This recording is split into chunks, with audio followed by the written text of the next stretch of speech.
So, Kristen, you were in the room. So, first of all, tell us what was it like? Because off the bat, Democrats jumped right at Republicans, a clearly coordinated effort to challenge them on why they won't release his papers. That's right. The tone set at the beginning for this hearing was really critical. I mean, we come into this hearing knowing that they are proceeding despite the fact that there are hundreds of thousands of documents from this man's time in the White House that have not been produced. So I was really happy to see Senator Harris, I think, was the very first one to interject. Senator Booker, Senator Coons, Klobuchar all quickly followed and really raised questions about why are we here? Why are we proceeding when they don't have the materials to really vet Brett Kavanaugh and determine whether or not he is qualified for a seat on our nation's highest court? All I kept hearing Republicans, I hear, of course, Chuck Grassley of Iowa, who was the chairman, keeps saying that all these thousands of pages, they're more than the last 5. But the reality is this is a different type of nominee. That's right. And so when you hear 10% of his paperwork, I mean, this is for the Supreme Court of the United States, a lifetime appointment. There are only 9 Supreme Court justices. And so essentially, they want the American people to say, oh, no, we've looked at it. He's fine. Just go ahead and vote. That's right. And it's been a total double standard, because when you look back at the nomination of Justice Sotomayor, Justice Kagan, the standard has been 100% disclosure of documents. Jeff Sessions himself protested and threatened to delay the hearings, not participate if they didn't turn over all the documents from Kagan's time in the White House. And they did. But instead, what we're seeing is something we've never seen in our country's history. The Trump White House invoked executive privilege and basically said that they can't turn over a big chunk of Kavanaugh's documents. It's the first time this has ever happened in recent history. And what was remarkable is he's invoking the privilege from documents from the Bush era. It really leaves you feeling like there is something they are hiding. There is some kind of a smoking gun that they know will be uncovered that will complicate this man's path to the Supreme Court. And it's why Senator McConnell apparently didn't want him to be the pick, because they knew that he had this long paper trail and that it wouldn't be easy to race him onto the court. And so they found another way by changing the rules of the game. And it's unfortunate. Of course, Senator Cory Booker of New Jersey was sharing his thoughts in terms of about that. And he was one of the folks who was really putting pressure on the Republicans. So here's what Senator Cory Booker had to say. This is not an attempt to delay. This is an attempt to be fully equipped to do our constitutional duty, which everybody, Republicans and Democrats on this committee, take seriously.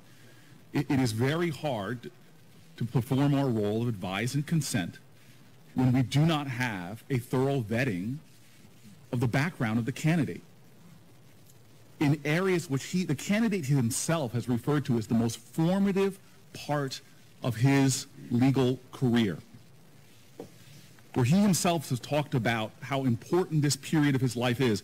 We're denied the full vetting. And, sir, this is not something that Democrats are asking for. I remind you that you yourself asked for a limited set of documents for when he was in the White House counsel's office. You yourself set that standard. And even on that limited standard, sir, we have not received the documents.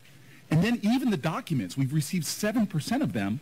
Almost half of those have been labeled committee confidential that cannot be put before the American people, which further undermine and inhibit our ability to ask questions to thoroughly vet this candidate and advise and consent the President of the United States.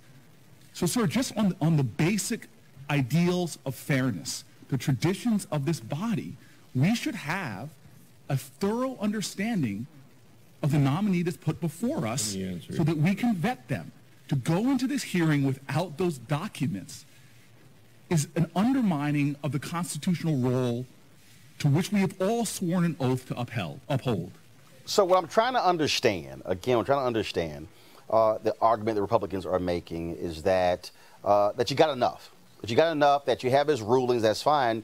But and then, of course, they say he was a staff secretary under President George W. Bush, that he was pretty much the person who was delivering paper, as if he didn't weigh in on any topics. And based upon other reporting, he gave his opinion on a number of subjects. Oh, no doubt. And he worked shoulder to shoulder with President Bush in two capacities, not just in the White House counsel's office, but also as staff secretary, where he likely took up issues like hate crimes and torture and all kinds of civil rights issues. At the end of the day, this Supreme Court nomination has enormous consequences for African Americans in our country. Justice Kennedy was not a reliable friend on civil rights issues, but he was a critical swing vote in a number of key civil rights cases on fair housing, affirmative action, marriage equality, and more. With Brett Kavanaugh, we're going to get somebody who will hijack the court and really turn the court to the right. We will see revisiting of all kinds of precedents when it comes to civil rights cases that impact our lives as African Americans and people of color in this country. And the way that they're doing it by hijacking the American public and hiding documents from his time in the White House, I think means that if he gets confirmed, that he will have a cloud of illegitimacy that hangs over him during his entire term on the court. I am really grateful. There were two notable things about today. Senators Booker and Harris were absolutely phenomenal in speaking truth to power about civil rights issues and why this nomination matters for us. The protesters in the room today were notable. There were protesters interjecting at every phase of the day today. There were probably a few dozen people who were violently pulled out of the room, who were talking about the fact that they have pre-existing conditions, that they experience discrimination, and that they feel that they are in the dark, that the public is in the dark on this nominee, and urged every senator in the room to vote no. So it was a really powerful day. I hope that the American public is paying attention. A lot is at stake with this nomination. All right, Kristen Clarke, we certainly appreciate it. Thank you so very much.